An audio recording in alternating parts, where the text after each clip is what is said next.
날마다 우리를 깨우시며 깨어있는 자로 살도록 기도의 자리에 인도하신 좋으신 아버지 하나님, 오늘도 그 하나님을 사랑하는 마음을 가지고 주 앞에 나왔습니다. 은혜 허락하실 때 간절한 마음으로 기도하게 도와주시고 우리의 삶에서 하나님께서 우리를 얼마나 사랑하시는지를 경험토록 인도하시며 그 사랑 가지고 세상을 이겨내는 삶으로 나올 수 있도록 도와주옵소서. 오늘 또 말의 의미가 어떤 것인지를 깨닫고자 전도서 말씀을 봅니다. 우리 마음 가운데 찾아와 계신 주께서 우리를 깨닫게 하여 주옵소서. 예수 그리스도의 이름으로 기도하옵나이다. 아멘. 전도서 10장 12절에서 20절입니다. 전체적인 주제는 어제와 같습니다. 조금 말을 조심합시다 라는 의미로 말씀을 봅니다. 12절부터 20절. 지혜자의 입의 말들은 은혜로우나 우매자의 입술들은 자기를 삼키나니 그의 입의 말들의 시작은 우매요 그의 입의 결말들은 심히 미친 것이니라. 우매한 자는 말을 많이 하거니와 사람은 장래 일을 알지 못하나니 나중에 일어날 일을 누가 그에게 알리리요. 우매한 자들의 수고는 자신을 피곤하게 할 뿐이라. 그들은 성읍에 들어갈 줄도 알지 못함이니라. 왕은 어리고 대신들은 아침부터 잔치하는 나라여 내게 화가 있도다. 왕은 귀족들의 아들이요 대신들은 취하지 아니하고 기력을 보하려고 정한 때에 먹는 나라여 내게 복이 있도다. 게으른즉 석가래가 내려앉고 손을 놓은즉 집이 새느니라. 잔치는 희락을 위하여 베푸는 것이요 포도주는 생명을 기뻐하는 것이나 돈은 범사에 이용하느니라. 심중이라도 왕을 저주하지 말며 심실내서라도 부자를 저주하지 말며 공중의 새가 그 소리를 전하고 날짐승이 그 일을 전파할 것임이니라. 아멘. 우리 속담에도 이와 비슷한 그런 속담이 있지요. 말에 대한 것. 낱말은 새가 듣고 반말은 쥐가 듣는다 그러잖아요. 한번 내 입에서 뱉어진 말은 꼭 전해질 수 있고 그것으로 인해서 그 말이 살리는 말, 칭찬의 말이라고 하면은 문제가 없겠으나 그것이 남을 험담한다든지 오늘 얘기한 것처럼 왕을 헐뜯는다든지 또 부자를 헐뜯는다든지 이런 말을 했을 때 왕은 권력이잖아요. 부자도 권력이잖아요. 그 권력으로 내가 죽는 거죠. 또 말을 얼마나 조심해야 되는지. 왜 말을 그렇게 조심합니까? 사실 말이라고 하는 것은 보이지 않아요. 그러나 우리는 그 말로 보이는 것처럼 생각하죠. 그리고 그 말은 무엇이기 때문에 그렇게 중요합니까? 그 말이 크기 때문에 그래요. 그러라고 하는 것은 마음이죠. 마음이 없는 것이 나올 수는 없잖아요. 마음이 없는 것이 나왔다 하게 되면 그건 진실이 아니에요. 그건 가짜입니다. 가짜의 속지는 말이 되겠죠. 마음이 겉으로 드러나는 것이 말이 있잖아요. 말. 사람을 판단할 때 그거 보면 압니다. 평상시에 이 사람이 어떤 말을 쓰는지, 늘 긍정의 단어를 쓰는지 늘 부정적인 단어를 쓰는지 보면은 그 사람의 성품을 알 수 있어요. 그러니까 여러분은 부정적인 말을 쓰는 사람을 곁에 두기를 원합니까? 긍정적인 단어를 쓰는 분을 곁에 두기를 원합니까? 대부분 다 긍정적인 단어를 쓰는 사람들을 곁에 두기를 원하지요. 물론 부정적인 말을 한 사람들은 그것을 다시 돌려보려고 하는 그런 것도 있을 수는 있겠으나 사람들은 그렇게 깊이까지 들어가지 않아요. 누가 말을 제일 실수를 많이 합니까? 말을 많이 하는 사람이에요. 말을 많이 하는 사람들이 말을 실수를 해요. 말을 제일 누가 많이 할까요? 연사겠죠, 뭐. 그걸로 밥 벌어 먹는 사람들. 그런 사람들이 제일 말을 많이 하겠지요. 근데 밥을 벌어 먹더라도 두 종류가 있겠죠. 세상의 연사는 실제적으로 밥 벌어 먹기 위하여 그런 거죠. 자기의 육신의 생명을 유지하기 위한 밥. 일반 양식이겠죠. 당연히 그 사람들은 세상적인 언어를 할 수밖에 없지요. 왜요? 대상이 세상이니까. 그 세상을 향하여서 세상적인 얘기를 해줘야죠.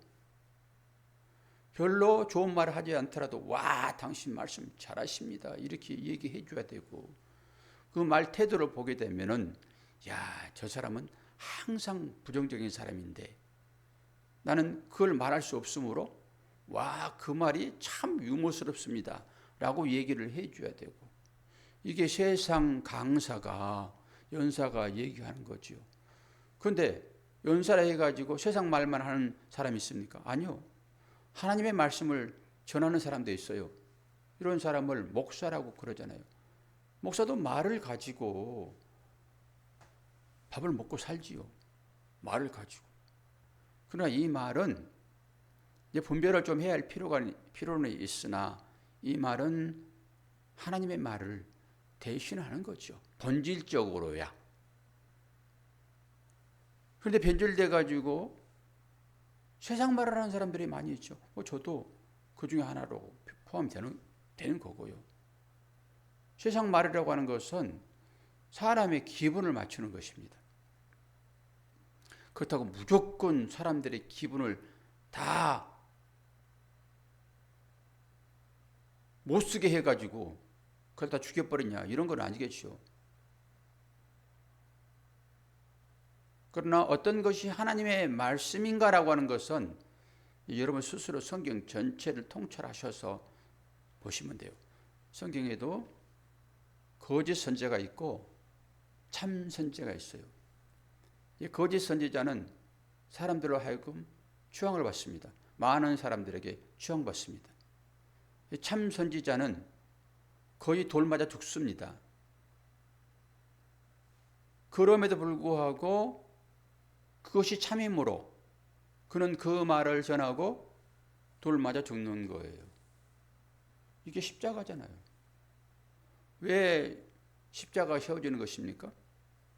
참 말씀을 전함으로 거짓된 사람들이 자기의 삶을 유지하기 위하여 참 말을 하는 자를 죽이는 것입니다. 이런 분별함이 우리한테 있어야 되겠죠. 그래서 가끔 하나님 찾아오시잖아요. 어떻게 찾아오실까요? 네가 네 안에 뭘 담고 있느냐죠. 그리고 그것을 너는 위장을 하고 네가 참인 것처럼 세상을 살지. 그리고 사람들은 그게 속아나고 있잖아. 네 가식된 그거. 지금까지 내가 참고 참았다. 더 이상 참게 되면은 네가 이제 우상이 돼가지고 사람들로부터 네 행위를 통해 가지고 네가 우상이 될 거야. 나는 너를 그렇게 하지 않아. 왜? 너는 나의 약속받은 자녀이니까. 그래가지고 가끔 실체를 드러내게 하시죠. 제가 그것을 예를 들어서 이 뜸을 받아놓으면 밑에 딱 가라앉고 위에 말간불이 생기지요. 네 실체를 보여줄게. 그리고 가끔 젓가락으로 한번 휙 젓게 되면은 그 안에 가라앉았던 것, 그게 사실 나의 실체예요. 그것을 덮어주는 것이 보혈이고요. 이게 그거 들춰내면은 전부 다 위에 올라오잖아요. 근데 보혈은 그것까지 못 올라오게 해버리죠. 근데 우리 삶에서는 그 가라앉은 거, 그것 찌꺼기, 그거 놔두고 나는 위에 맑게 되어 있는 이것이 나야. 그리고 그걸 삽니다. 그리고 사람들은 그걸 또 속습니다. 그래서 그 놔두면 큰일 나거든요. 너 실체를 네가 알아야지. 너도 지렁인 것을 네가 알아야지. 그리고 지렁이 실체를 가끔 드러내요. 젓가락 가지고. 그때 화들짝 놀라서 아 그랬구나 라고 나오는 것이 인생입니다. 이게 저는 믿음이라고 봐요. 믿음. 오늘 또 조심하라고 그러잖아요. 조심하라고. 마지막 절에 보세요. 뭐라고 얘기합니까? 심중에라도 왕을 저주하지 말며 심세를 내서라도 부자를 저주하지 말라. 공중의 새가 그 소리를 전하고 날짐승이 그 말을 그 일을 전파할 것이다. 다 몰라도 하나님은 다 아신다 그러잖아요. 위장하여 찾아오고 위장하며 살아가는 사람들의 실태를 다 안다라고 하는 것입니다. 왜 폭로를 하겠습니까? 그걸 지키려고. 세상 사람들이 그걸 나중에 알면은 가만 두겠습니까? 죽는 거지. 조심하라고 우리에게 말씀해 주진다라고 하는 것입니다. 말을 절제하라, 조심하라. 우리가 이제 언어 절제의 3대 원리에 대한 말씀을 조금 해드릴게요.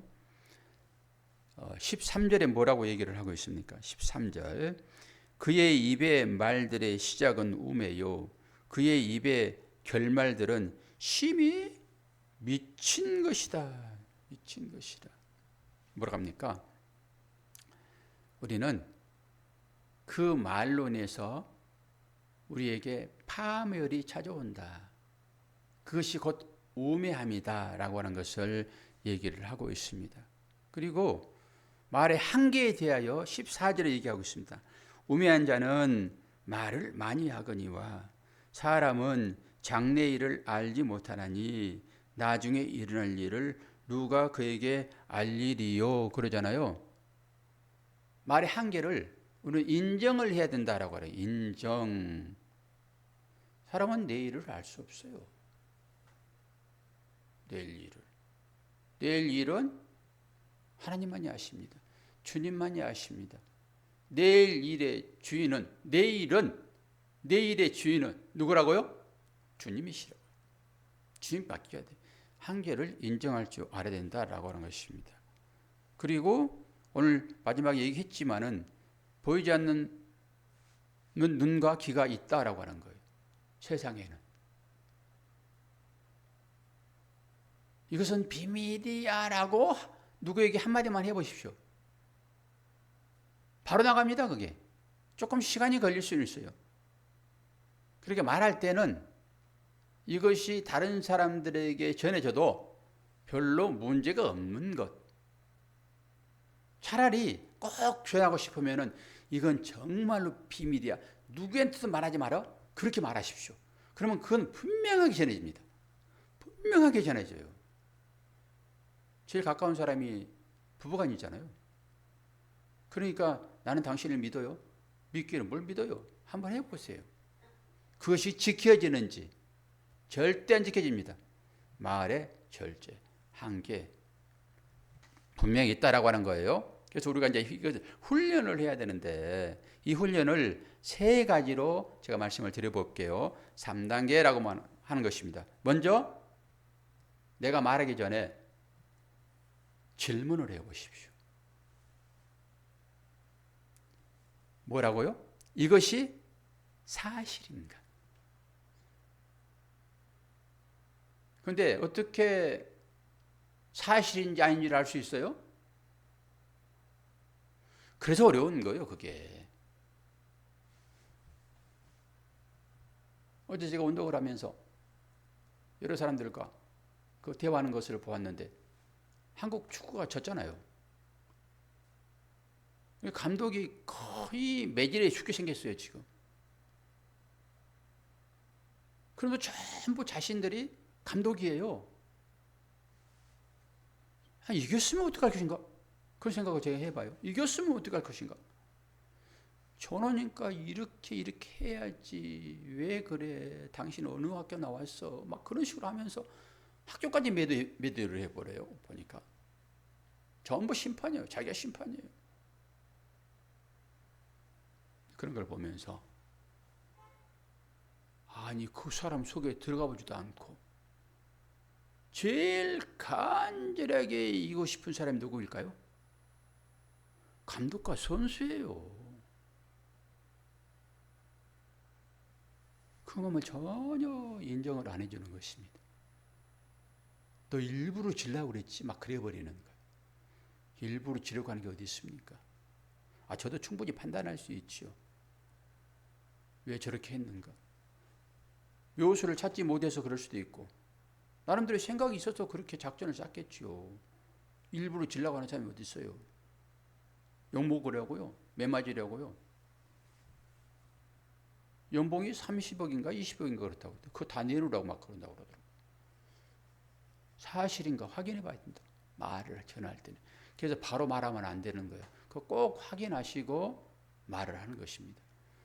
쉽게 안 나오는 거죠. 그래서 훈련하는 거예요. 그래서 그거를. 그리고 내가 말하려고 하는 것이 덕이 되겠는가?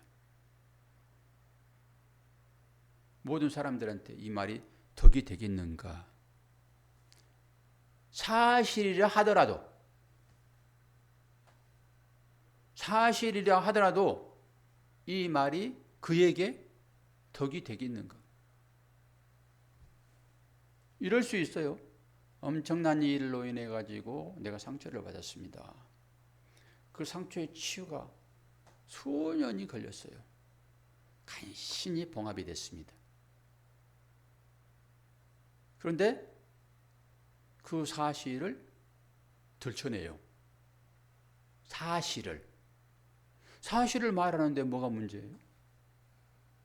이것이 사실인가라고 첫 번째 훈련 과정 중에서 이것이 사실인가라고 물어보라고 그랬잖아요. 두 번째, 그런데 이것이 그에게 덕이 되겠는가? 사실을 말하는데 덕이 돼야 되겠죠. 근데 그걸 들춰내요. 사실을. 이게 성경 어디에서 나와요, 권사님? 노아가 포도주 먹고 뻘거벗을 때 그 일이죠. 사실을 얘기하잖아요. 사실을. 그걸 보시라는 거예요. 덕이 되는가? 그러니까 상대방을 무너뜨리거나 상대방을 비참하게 하는 그런 말이 아닌 상대를 세워주는 그 말을 해야 된다라고 하는 것입니다. 얼마나 조심스러울까요? 근데 우리는 이런 훈련을 거의 하지 않죠. 속에서 그냥 나오는 대로 그냥 뱉고 말죠. 세 번째, 그리고 이 말이 은혜가 되겠는가? 12절 있죠. 지혜자의 입의 말들은 은혜로우나 우매자의 입술들은 자기를 삼키느니라. 자기 말에 자기가 삼켜지는 것입니다. 이게 우매자들의 말이에요. 하나님께서 언약해가지고 그 언약 때문에 십자가를 지시는 그것은 또 어떠세요? 자기 말에 자기가 삼킨 바 되었는데 자기 언약이 자기를 이게 제기태라 말씀드렸잖아요. 잘 생각하십시오. 그리고 그 말이 듣는 사람들에게 복이 되겠는가? 평안과 위로를 주는가라고 하는 거예요. 평안과 위로를 주는가? 저는 지금 하나님 말씀의 입장에서 얘기를 하는 거예요.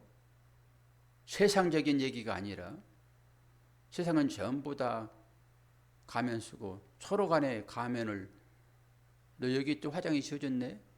라고 그 화장을 다시 해주는 페인트 칠해주는 그런 곳으로 가지. 야, 그 가면 벗어야 돼. 너의 본질을 나타내야 돼. 하나님 앞에. 이게 회개잖아요. 세상은 그러지 않아요. 제가 드리는 말씀은 다른 것이겠지요. 그리고 이제 이런 일들을 복음으로 적용을 해본다라고 하는 거예요. 복음으로. 복음으로 이것을 적용해 볼 때 말을 할 때가 있고 말을 하지 않을 침묵의 때가 있는 것입니다. 침묵의 때. 그러면은 우리는 침묵을 어디서 배웁니까? 누가 우리의 스승이에요, 권사님? 예수님이죠. 침묵의 때가 어떤 때인가라고 하는 것입니다. 언제 얘기를 해야 되는 거예요? 예수님께서 이 땅에 오셔가지고 먼저 말씀을 하시잖아요. 어떤 말씀을 하십니까? 세상 사람들의 죄악을 폭로하는 것입니다. 회개하라. 하나님의 나라가 왔다. 회개하라. 주님이 언제 침묵하시죠? 십자가 앞에서요. 십자가를 져야 모든 인류가 구원을 받기 때문에 그 십자가 밑에서 침묵하는 것입니다. 충분히 변호할 수 있어요. 변호할 기회가 얼마나 많았습니까? 그럼에도 불구하고 변호하지 않으셨다라고 하는 거예요. 변호는 뭐예요? 자기를 지키는 거잖아요. 자기를 지키는 게 변호입니다. 자기를 지키겠다라고 하는 것은 하나님을 무시하는 행위예요. 역사를 내가 주관하겠다라고 하는 거잖아요. 자기가 자기를 지키는 변호가 가능합니까? 누가 그걸 인정해 주는 것입니까? 절대 자기를 지키기 위하여 하는 그 변호 섞인 그 얘기는 자기를 지키지 못한다라고 하는 거예요.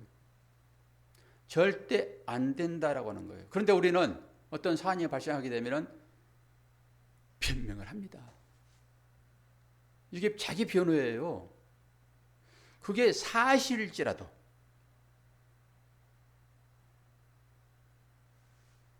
침묵할 때는 침묵을 해야 된다라고 합니다. 그러나 선포할 때가 분명하게 있어요. 말을 할 때가 있다고요. 그때는 무슨 말을 해야 됩니까? 살리는 말을 해야 돼요. 살리는 말. 그 살리는 말이 뭘까요? 그 사람의 세상적인 언어로 얘기하면은 그 사람의 감정을 나쁘게 하지 않는 말이겠죠. 절제의 언어이겠지요. 그 사람이 쓰러져 있을 때 그 사람을 이렇게 세우는 그런 말이겠지요. 근데 악인이 넘어졌어요. 그럼 그 악 때문에 분명하게 넘어진 건 사실이나 너가 넘어진 것은 너의 죄 때문이야 라고 말하는 것이 아니라 그럴지라도 하나님께서 너와 함께 하셔. 하나님 너의 모든 죄를 다 가져가셨어. 비록 네가 실수하여 그 죄악을 저질러서 네가 아픔이 있겠으나 빨리 털어내고 일어나. 주님이 너의 죄를 다 감당하셨어. 그리고 주님 앞에 나가. 그러는 것이 살리는 말이에요. 그냥 거칠애로 아파하고 있는데 뭘 어떤 의미로 어떤 원인으로 아파하는지를 알아야 되겠죠. 거기에 적당한 말을 해야지. 무조건 아프면은 병원 가서 치료하고 약 먹어. 아니면은 암을 치료해야 되는데 수술하지 않고 야야 지금 당장 아프니까 진통제 먹어. 이런 소리는 말이 안 되는 것입니다. 살리는 말이라고 하는 것은 하나님의 말씀 외에는 없어요. 내가 어떤 인간의 말로 그를 이루할 수 있겠습니까? 실제적으로 닥쳐보면 알아요. 그 사람이 지금 크게 겉으로 보기에는 아픈 것 같지 않는데 속으로는 썩어 무너지는 경우가 있단 말이에요. 사람들과의 관계 가운데서도 그렇고 내 삶에 찾아오는 여러 문제들도 그렇고 그래도 그 사람들은 성도이기 때문에 표현을 잘 안 해요. 자기 스스로 그 아픔을 사귀고 있다고요. 우리는 언제 어떤 말이 그를 살리고 죽이는지 잘 인식을 해야 될 것입니다. 이 언어의 훈련을 그래서 우리가 좀 해야 돼요. 세상 사람들과 살아갈 때는 세상 얘기하면 그냥 돼요. 그러나 성도들의 삶 가운데서는 진실이 나와야 되겠죠. 그냥 억지로 세상에 그 기분을 맞추려고 하는 그 언어 잠시는 괜찮습니다. 그것도 필요해요. 심리학적으로. 그러나 그것으로 완치할 수 없습니다. 그러므로 차라리 그냥 빨간 약이나 바라지라고 그러면 그거 하지 마세요. 그냥 놔두는 게 좋아요. 자기 경험담은 그냥 세상적인 경험담 가지고 그 말하면은 그 치료가 됩니까? 차라리 그냥 놔두세요. 하나님과 관계 가운데서 분명하게 치유하고 털털 털고 일어설 것이라 생각을 합니다. 근데 내가 불편하니까, 잠시라도 내가 불편하니까 그 나의 불편함을 위하여 관계를 회복하려고 하게 되면은 그것이 오히려 더 큰 문제가 될 수도 있다라고 하는 것입니다. 가정에서도 마찬가지고 교회에서도 마찬가지. 참고 지켜보고 그 가운데서 그 가슴 아리하는 사람들은 하나님과 관계 가운데서 온전히 회복될 때 툭툭 털고 일어나는 것입니다. 그래서 다시 그 자리에 들어가지 않지요. 오늘 언어가 얼마나 중요한지, 언어는 낮에는 새가 듣고 밤에는 쥐가 듣는다. 굳이 뭐 하나님 말씀에 대비하지 않더라도 우리가 속담이 됐는데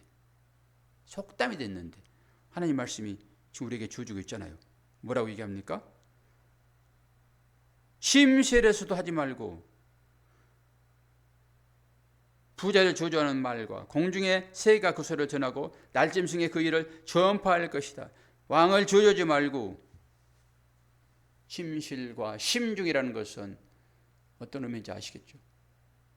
함부로 말을 하지 말라. 말을 절제하라 라고 하는 것입니다. 저와 여러분은 어떤 말로 하루하루를 유지하며 자기를 드러내고 있는지 녹음해 가지고 한번 하루의 삶 전체를 한번 체크를 해보시기를 바랍니다. 자, 기도하겠습니다. 좋으신 아버지 하나님, 우리가 어떤 말을 하고 있는지 또 어떤 말을 듣고 있는지 이것이 곧 믿음과 연결되어지는데 주여, 주의 말씀만 하게 하옵소서. 살리는 말만 하게 하옵소서. 내가 어떤 말을 들었을 때 내 영이 춤을 추는지 보게 하여 주옵소서. 함께 하심을 감사드리며 예수 그리스도의 이름으로 기도하옵나이다. 아멘.